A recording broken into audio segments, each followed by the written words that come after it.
4 years ago, he was alive. Today, he's dead. Good evening. Tonight, I can report to the American people and to the world that the United States has conducted an operation that killed Osama Bin Laden.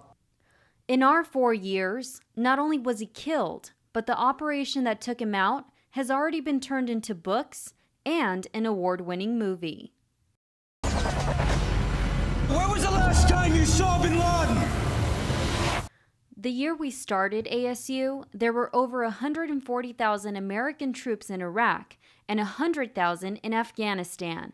Today, there are 60,000 troops in Afghanistan, and we have virtually withdrawn from Iraq. I think our presence has weakened in the last 4 years because we've pulled out of Iraq and because they've downsized in Afghanistan.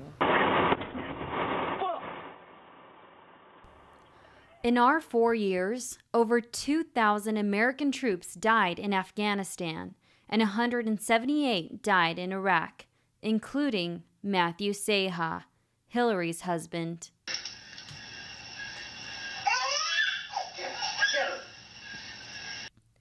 And maybe saddest of all is the other 2,000 returning soldiers who took their own life over the past 4 years for reasons we don't entirely understand.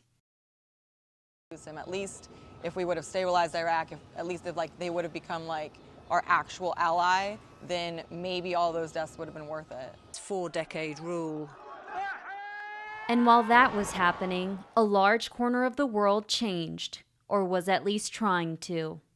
Breaking news out of Egypt. The Vice President of Egypt, Omar Suleiman, has just announced that President Hosni Mubarak has decided to step down.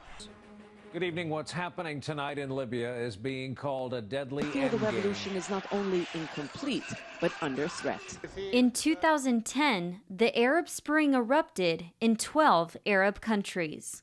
Certainly was a situation where the success of some, for example, in Egypt, can lead to then the rising of another. We can do this too. We can take over. We can get rid of this dictator. As we graduate, a civil war rages on in Syria, with 70,000 dead so far. But the end of that sad story has not occurred yet. Dearly beloved, we are gathered here in the sight of God. But in the past 4 years, not all change has been violent. In holy matrimony. The world watched as the heir to the British throne got married. The Catholic Church elected a new pope, and an Austrian man became the first person to break the sound barrier. Lots can happen in 4 years, an awful lot. We were in and out of World War II in 4 years.